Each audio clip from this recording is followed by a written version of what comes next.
Joining us, just popping on today to have a bit of a chat about self-compassion again. It's been a gorgeous day in Melbourne, so I hope everybody who's in Melbourne or anywhere else has been able to get out and enjoy some sunshine.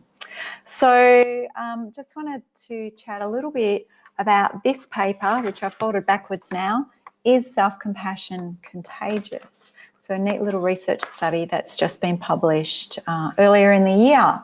So I'll talk through a few things about that and share a web link with you as well.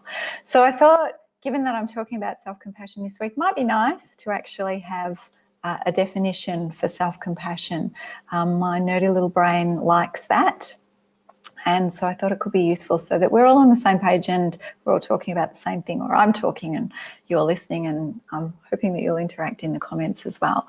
So self-compassion, as defined in the paper and by one of the key researchers in the area, is the ability to give yourself care and compassion in the face of distress and failure. So think about those times where maybe you haven't met a deadline at work, or maybe you failed an assignment at university or in some study that you're doing.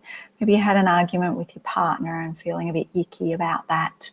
Self-compassion in those times is our ability to be able to look after ourselves and care for ourselves and not beat up on ourselves like many of us are very good at.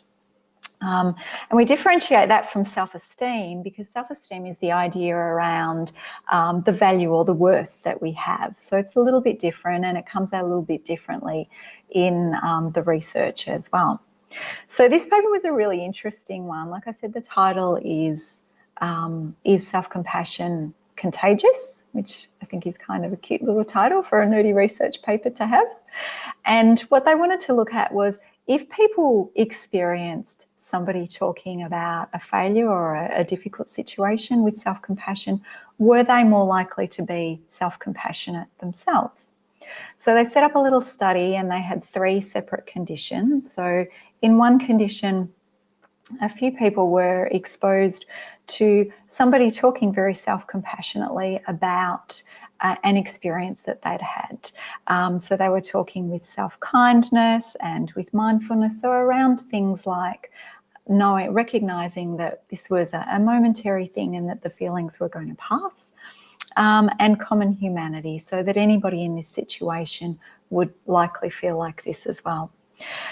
So that was one condition. The second condition was self-esteem, and the person was talking about how their value was good and how they did better than half the class, and so they must still have value. And the third condition was just a factual condition, so talking about what actually happened. This happened, then this happened, then this happened. So no real emotion in it, just a factual account.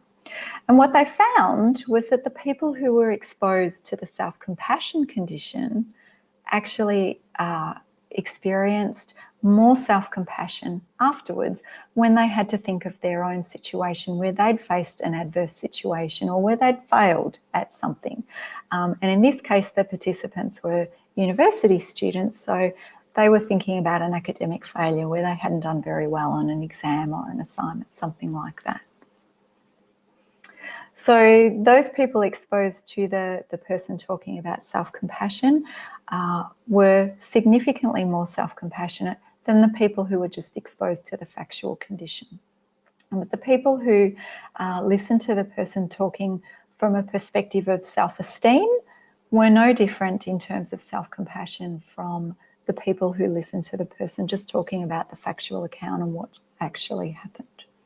So it would suggest from this study that self-compassion is contagious, and this might be particularly good for us to know if we have children where we're able to model some of those self-compassionate behaviours. So our children learn to be very critical of themselves from a very young age.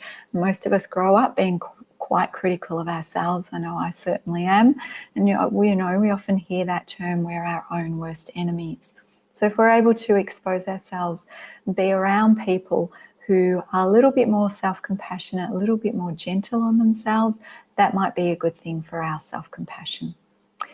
So I'll pop back in on Friday, and I'll have just a little process to work through to help us develop a little bit more self-compassion for ourselves. That might be useful for you to use going into the weekend or through to next week. In the meantime, I'd love you to pop over to my website and have a look, and particularly the treasures page where there's a free meditation waiting for you to download it. So the web address is www.theexpandedself.life/treasures. Have a look, check out what's there. I'll pop the link in the comments, and I'll pop a link to the paper in the comments as well. Thanks very much. Have a great night. Bye.